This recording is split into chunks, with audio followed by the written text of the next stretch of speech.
The ring hits the floor before anyone in the room says a word. Choi Sung-jin is on one knee, in front of his entire family, his board, the cameras that document every official Choi family moment, and Zara Ellison, who came here on a contract, who has a packed bag sitting by the door of his penthouse right now, who signed 47 pages agreeing to feel nothing, is standing in the center of that room looking at him like he just pulled the pin on a grenade. The ring is real. It is not from the contract. Nobody moves. Sung-woo, Sung-jin's younger brother, has a glass of water halfway to his mouth. He puts it down slowly. Madam Choi, the family matriarch, stands at the back of the room with her hands folded. Her face gives nothing. Lee Bo-ram, Sung-jin's deputy, stands near the far wall. He looks at Zara, then at the ring, then at the floor. Sung-jin doesn't look at any of them. He looks at her. Zara. That's all he says. Just her name. Like it's the whole sentence. A board member coughs. Someone near the door shifts their weight. A camera operator glances at his colleague, and neither of them moves. Zara looks at the ring. Looks at him. Her jaw is tight. Her hands are at her sides. She doesn't answer. Before we get started, quick question. Are you watching alone tonight? Or do you have someone with you? And where are you tuning in from? Let us know in the comments below. Welcome to Afro Korean Confessions TV. 12 days earlier. The contract was 47 pages, and Zara read every single one before she picked up the pen. The law office was on the 34th floor of a building. She'd had to sign an NDA just to enter. The lawyer across from her was polite and said almost nothing. The document said everything. 90 days. Public appearances. Coordinated media presence. Shared residence. Physical contact limited to what was necessary for credibility. No emotional involvement. No outside relationships. Full confidentiality in perpetuity. Compensation. Enough to clear her mother's hospital debt in Atlanta and leave 12 months of runway on top of it. Zara put the pen down on the last page and pushed it back across the desk. The lawyer looked up. I want a clause, she said. If the arrangement is terminated early by his side for any reason other than mutual agreement, I keep the full amount. The lawyer wrote it in. Didn't argue. She signed. Sung-jin walked in 4 minutes later. He didn't knock. He picked up the signed contract, looked at the new clause, looked at her, and set it back down. Don't make this complicated, he said. Wasn't planning to, she said. They left in separate cars. The penthouse was on the 52nd floor, and it looked like something out of a design magazine. Clean lines, floor-to-ceiling glass, a city that glittered 40 stories below. Her closet had been stocked before she arrived. Everything fit. Everything was tasteful. Nothing was burgundy. She stood in the middle of it for a moment, then hung up her own jacket and went to find the kitchen. Sung-jin was already gone. There was a printed schedule on the counter. She picked it up. Read it like a work brief. Set it down. Made coffee. That was day 1. Days 2 and 3 were the same. He left before she woke up. She worked from the study he said she could use. They passed each other in the evenings like two people sharing a hotel, polite, efficient, separate. Day 4 was the first Choi family dinner.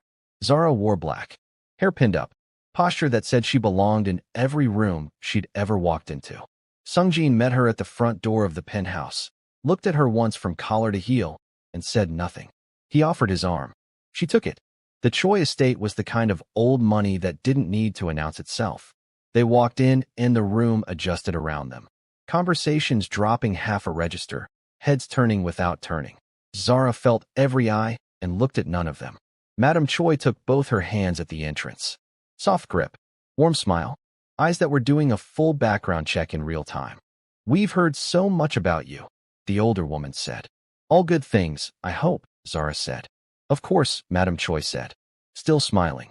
Sung-woo appeared at Zara's left shoulder during the first course, sliding into the seat beside her with the ease of someone who had never once been unwelcome anywhere.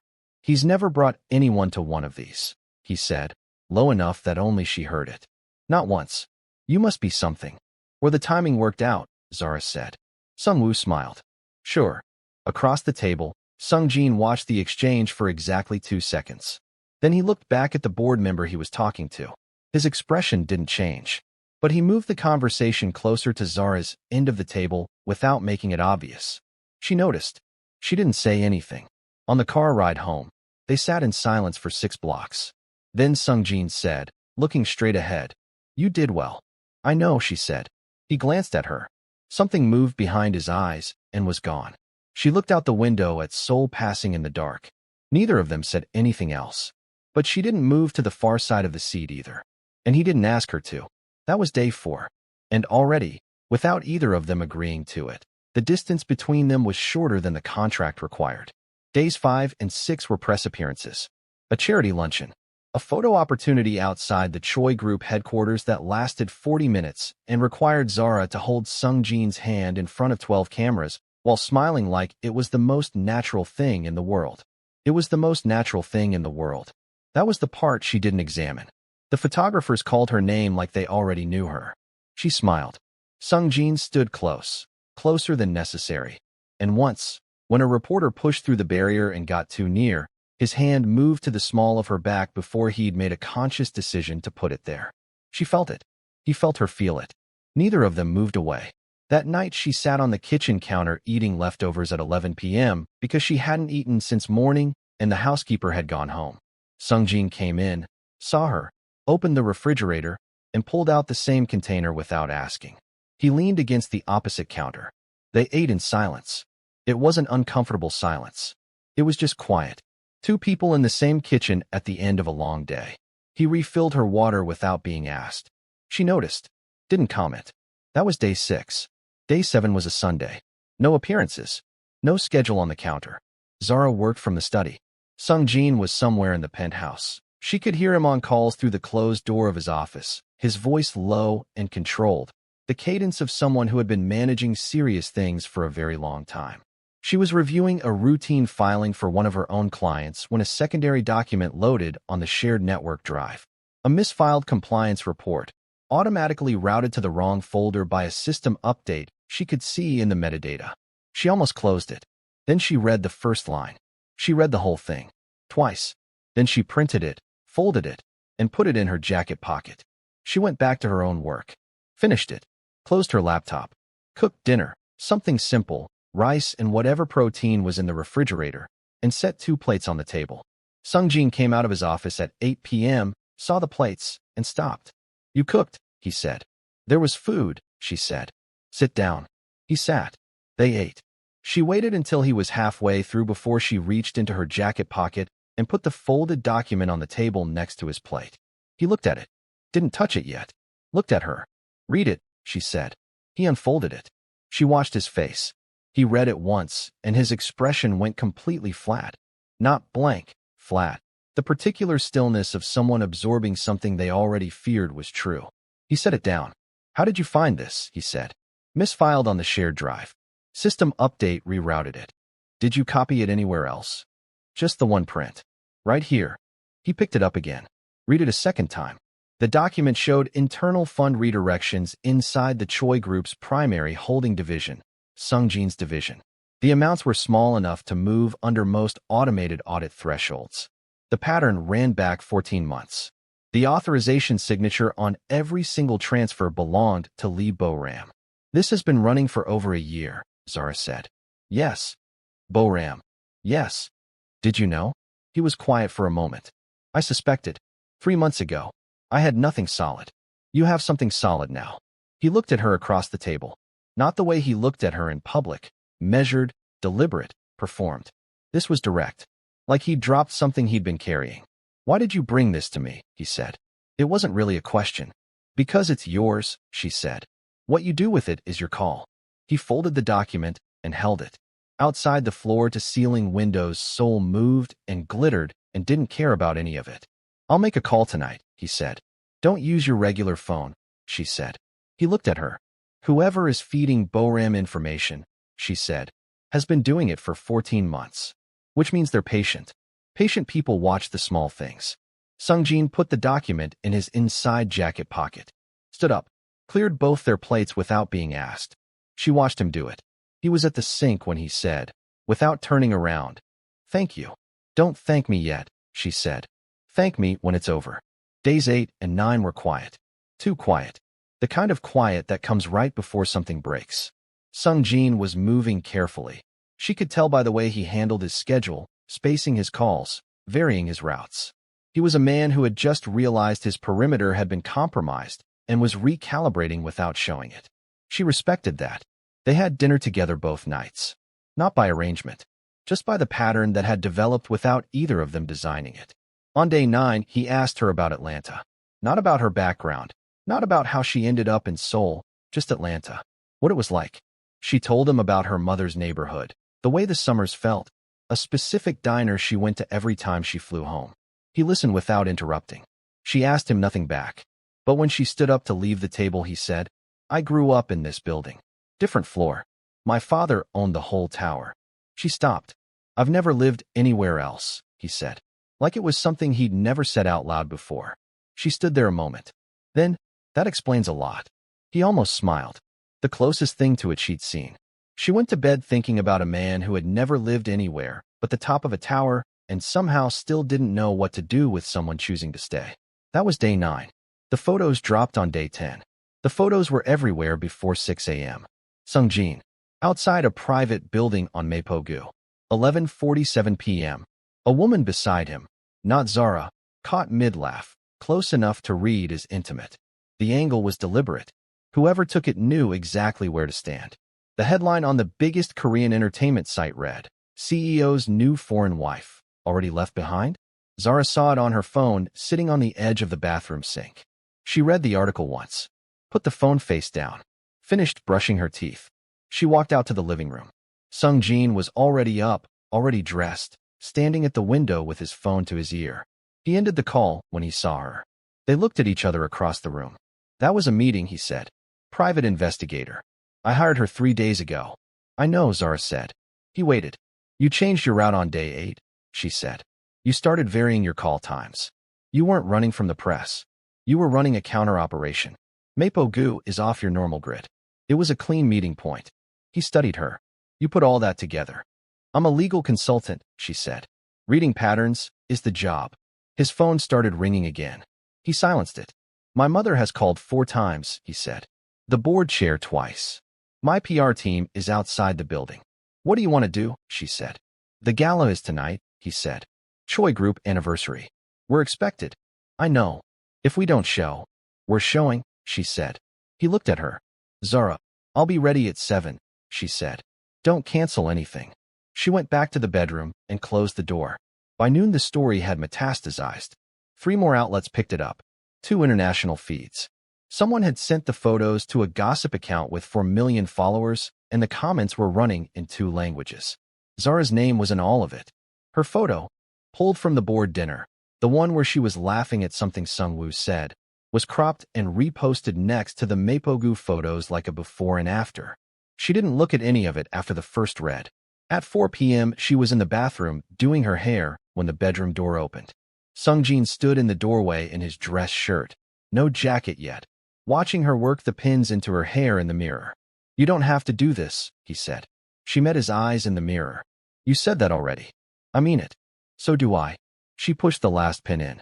Hand me that, she said, nodding at the small bottle of oil on the counter near him. He picked it up, crossed the bathroom, put it in her hand. He was close enough that she could see the tension he was carrying in his jaw. The particular set of his shoulders that she'd learned in 12 days meant he was absorbing pressure he wasn't going to show. They're going to watch you walk in, he said. Good, she said. They want to see if you're rattled. She looked at herself in the mirror, then at him behind her. Are you? He was quiet a beat too long. Then let's go, she said. They arrived at the gala at 7:22 p.m. The car stopped. The door opened. Zara stepped out first. The photographers were already there. Not press pool, real press, the kind with credentials and lenses that cost more than cars. The moment she was visible, the cameras came up. She didn't pause, didn't perform, just walked, Sungjin's hand finding hers at the bottom of the steps with a timing that looked like habit. Inside, the room felt it before they crossed the threshold. Conversations adjusting, eyes moving. The particular social recalibration of a room that has been waiting to see what happens next. Sungjin moved through it like he had no idea what they'd all seen that morning. His hand stayed at her back, not a performance, not a grip, just present. She felt it the whole night. Madame Choi found them inside the first hour.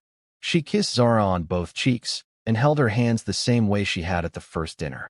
Warm grip, empty eyes. You look wonderful, she said. Both of you. A pause. These things in the press. So ugly. People love to manufacture drama. They do, Zara said pleasantly. You're handling it beautifully. Madame Choi patted her hand. That's what this family needs. Steadiness. She moved away. Sungjin leaned close to Zara's ear. She already knew about the photos before they published. I know, Zara said, still smiling at the room. How? She wasn't surprised enough. He was quiet for a moment. Then very quietly. Yeah, they stayed 2 hours. Danced once. Because the room expected it and they both knew it. And she felt him exhale slowly when she stepped into it. Like he'd been holding something since morning and didn't know how to put it down. You okay? She said low. No, he said. Honest. Like she'd earned that. Good, she said. Neither am I. Keep moving. He almost laughed. She felt it in his chest before it got to his face. They left before the speeches. In the car, she looked out the window, and he looked straight ahead, and at some point. She couldn't have said when exactly. His hand found hers in the dark between them. Neither of them looked at it. Neither of them moved it. That was day 10. If you're still with this story right now, drop a comment below. Like this video, subscribe to Afro Korean Confessions TV, and hit the bell so you don't miss what happens next. It's about to get so much worse before it gets better. Day 11 started with a phone call Sungjin took in the hallway at 5 a.m. Zara heard his voice through the wall. Not the words, just the register. Low. Controlled. The specific tone of someone receiving bad news and refusing to let it land on their face. She got up, made coffee, was sitting at the kitchen counter when he came in 20 minutes later. He saw the second cup already poured and sat down without a word. What happened? She said. He wrapped both hands around the mug.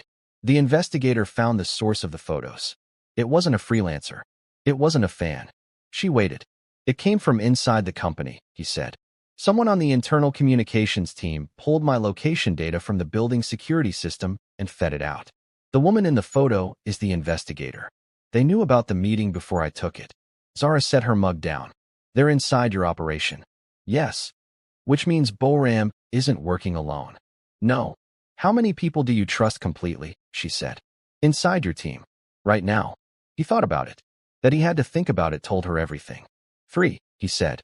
Use only those 3, she said. Everything else goes dark. No digital. No building systems. Nothing they can pull. He looked at her across the counter. Morning light was just starting to come through the glass behind her. He looked tired in a way that had nothing to do with sleep. You're very good at this, he said. I've worked corporate litigation for 9 years, she said. I've seen companies burned from the inside before. A pause. Never this clean, though. 14 months, he said. Whoever designed this was patient. Patient and close, she said. This isn't an outside move. Someone in that room at the family dinner. I know, he said. They sat with that for a moment. Outside, Seoul was waking up. Down on the street 40 floors below, the city was already moving. Buses, early commuters, the ordinary machinery of a place that didn't know or care about the Choi family and their quiet war. Sung Woo called me last night, Sungjin said. She looked at him. He said he was checking on you. After the photos. His jaw moved. He's never called to check on anyone in his life. She turned her mug slowly on the counter. What did you tell him? That you were fine. Good, she said. Keep telling him that. The rest of day 11 was a performance with the volume turned all the way up. Sungjin had 2 public appearances, a press luncheon and a ribbon cutting at a Choi Group development project on the east side of the city. Zara was at both.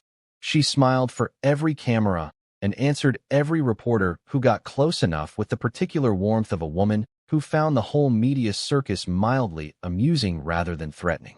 At the ribbon cutting, a journalist pushed through the crowd and got his recorder close enough to her face to be a provocation. Mrs. Choi, how do you respond to reports that your husband was seen with another woman 2 nights ago? The security team moved. Sungjin turned. Zara put one hand lightly on the security guard's arm and looked at the journalist. I respond by being here, she said. Right next to my husband. In public. Like I was yesterday and the day before that. A small smile. Is that enough of a response? The journalist opened his mouth. Closed it. Sungjin's hand found the small of her back. They moved on. That night Zara was in the study going through the original compliance document again, cross-referencing the transfer amounts against a timeline she'd built in her notebook, when Sungjin knocked on the open door. She looked up. He was in the doorway holding 2 glasses of water like it was something he'd decided to do on the way past, and then reconsidered and done anyway. She nodded at the chair across from her. He sat, put 1 glass near her notebook, looked at what she was building. "You've been doing this all day," he said. "The amounts increase every quarter," she said. "Small jumps, but consistent. Whoever is directing Boram has a timeline. They're building towards something specific." "The board review," he said. 6 weeks out. "They don't need to destroy you," she said. "They just need the board to question you. Enough doubt is enough." He leaned forward, elbows on the desk, looking at her notebook. She could smell his cologne from across the desk, something clean, understated, and she noticed it and kept writing. "There's a second will," he said quietly. She looked up. "My father drafted it 4 years before he died, before I was named primary heir. I found out about it 8 months ago. I don't know where it is or what it says." He looked at her. "But someone does." The room was very still. "That's what this is really about," she said. "Yes. And the sabotage, the photos, the board pressure. All of it is to make me look incompetent before that will surfaces," he said. "So when it does, the board accepts the switch without resistance." Zara sat back. Outside the window, Seoul glittered 40 stories below, indifferent and enormous. "Who benefits from the switch?" she said. Sungjin looked at her for a long moment. "Sungwoo," he said. The name landed in the room like something thrown. She thought about the first dinner. The charming smile. "You must be something special." The 5 a.m. phone call to check on her after the photos. The patience of a man who had been in the room the whole time and never once looked like a threat. "How long have you known?" she said. "I suspected," he said. "Now I'm sure." She looked at him. He looked back. And in the quiet of that study, with the city burning below them and everything about to get worse, something passed between them that had nothing to do with the contract, and both of them knew it. She looked back at her notebook. "Then we move first," she said. Day 12 came in fast. Sungjin's phone started at 6 a.m. By 6:15 he was dressed. By 6:30 he was in the kitchen telling Zara that the Choi family had called an emergency board assembly for 10 a.m. "Someone leaked to the board," he said. "That I've been running an internal investigation without authorization. They're framing it as destabilization." Zara was already moving. "Who called the assembly?" "My mother." She stopped. He looked at her. "I know. Sungwoo got to her," Zara said. "Or she was already there," he said. "I don't know anymore." She went to the study, pulled out the notebook, pulled out the printed compliance document, laid everything flat on the desk, and stood over it for 60 seconds without speaking. Sungjin stood in the doorway watching her. "The board assembly," she said. "Who controls the room?" "Procedurally, the chair. But the chair follows my mother." "Does the chair know about the second will?" "I don't know." "Then we bring everything," she said. "The financial trail, the transfer authorizations, the timeline I built. All of it. We don't wait for them to frame the question. We walk in and we change what the meeting is about." "Zara, if you walk into that room on their terms, you lose," she said. "You walk in on yours, you have a chance." He crossed the room, stood on the other side of the desk. "If we put this in front of the board and it doesn't hold." "It holds," she said. "I built it. It holds." He looked at the documents, then at her. The distance across the desk was nothing. "Okay," he said. They arrived at the Choi Group Tower at 9:48 a.m. The boardroom was on the 40th floor. Floor-to-ceiling glass on 2 sides. A table long enough to seat 20. The kind of room designed to make everyone in it feel the weight of what happened there. The board members were already seated when Sungjin and Zara walked in together. Madame Choi was at the far end of the table. Sungwoo sat 2 seats to her left, relaxed, one hand resting on the table, the picture of a man with nothing to worry about. Boram was against the wall, not seated, standing near the door like he was thinking about the distance to it. The board chair, a man named Huang in his late 60s, looked at Zara when she walked in. "This is a family and board matter," Huang said. "Mrs. Choi's presence." "My wife stays," Sungjin said. "Simple. Final." Huang looked at Madame Choi. She gave the smallest nod. They sat. Huang laid out the charges in the careful language of a man who had been briefed on what to say. Unauthorized internal investigation. Misuse of company resources. Destabilization of executive operations during a sensitive pre-review period. Each point landed clean and prepared. Sungwoo watched Sungjin the whole time. Not gloating. Something worse than gloating, patient. the face of someone watching a plan finish. When Huang stopped talking, the room turned to Sung Jin. Sung Jin opened the folder in front of him. 14 months, he said. That's how long funds have been redirected out of my division. Small amounts. Consistent pattern. Always just under the automated audit threshold. He slid the first document to the center of the table. The authorization signature on every single transfer belongs to Lee Boram. The room shifted. Boram pushed off the wall. The investigation I ran, Sung Jin continued, was not unauthorized. It was necessary. And what it found was not an accounting error. Zara slid the timeline across the table without being asked. Smooth, quiet, timed perfectly. The transfers escalate every quarter, she said. Calm, clear, addressing the board like she'd been in rooms like this her whole life. The escalation pattern points to a target date, your upcoming board review. This is an internal mismanagement. This is a coordinated effort to compromise this division's numbers before that review, so the board questions the current heir's competency. Sung Woo leaned forward. She's a contractor. She has no standing to. She's my wife, Sung Jin said. And she's the one who found it. There's also the matter of a second will, Zara said. The temperature in the room dropped 10 degrees. Madam Choi's hands came apart on the table. A will drafted 4 years before Chairman Choi named his primary heir, Zara continued. We believe the board review was never the end goal. It was the setup. Create enough doubt about Sung Jin's competency. Surface the will at the right moment. And the board accepts the transition without resistance.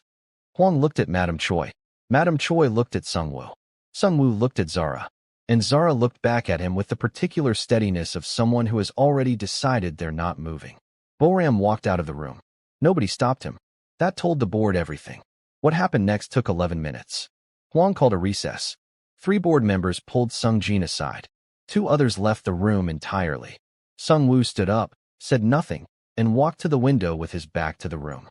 Madam Choi sat at the end of the table and did not move. Zara gathered the documents. Straightened them. Put them back in the folder. She was standing at the table alone when Sung Jin came back from the board members and stopped in the middle of the room. She looked at him. He looked at her. And then Choi Sung Jin, in front of his mother and his brother and 4 remaining board members and the cameras that documented every official Choi family moment, went down on one knee. No speech. No setup. He reached into his jacket pocket and put the ring on the table between them because his hands weren't entirely steady and he knew it. Zara. Just her name. The room was a held breath. Sung Woo turned from the window. Madam Choi's eyes moved from the ring to her son's face, and something crossed her expression that was gone before it could be named. One board member looked at his colleague. Neither spoke. Zara looked at the ring. At him on one knee on the floor of a room that had just tried to bury him. At this man who had said 4 words to her on the day they met, and spent 12 days becoming someone she hadn't planned on. Her bag was still at the door of the penthouse. She had been ready to leave this morning. She had made the decision clean. She looked at him for a long time. Get up, she said quietly. He didn't move. Sung Jin. Her voice was different now, not hard, not soft. Just real. If I answer you right now, in this room, in front of these people, it changes everything. You know that. Yes, he said. Your brother is standing 10 feet away, she said. Your mother is at that table. Whoever Boram reports to gets this on camera before noon. I know, he said. Then why, she said. Why right now? He looked up at her from the floor. And for the first time in 12 days, maybe for the first time in his life, Choi Sung Jin had no strategy. No calculation. Nothing prepared. Because you were going to leave, he said. And I couldn't let the day in without you knowing it was real. The room didn't exist anymore. Not for her. Zara looked at him for a long moment. Something moved across her face. Not tears, not a smile. Something quieter and more permanent than either. She picked up the ring from the table. And she said nothing. She just held it. Sung Woo took 1 step forward from the window. Madam Choi stood up from the table slowly, deliberately, like a woman who had just decided what her next move was going to be. And the door to the boardroom opened. 2 men in dark suits walked in. Neither of them worked for the Choi group. One of them looked at Sung Jin, still on one knee. Mr. Choi, he said, we need you to come with us. She's holding the ring. He's on his knee. And men just walked into that room, and nobody knows who sent them. If this story has you in a chokehold right now, drop a comment. Tell us where you're watching from. Like this video, subscribe to Afro-Korean Confessions TV, and hit the notification bell, because part 2 is coming and you cannot miss what happens next. Afro-Korean Confessions TV. We don't do ordinary love stories.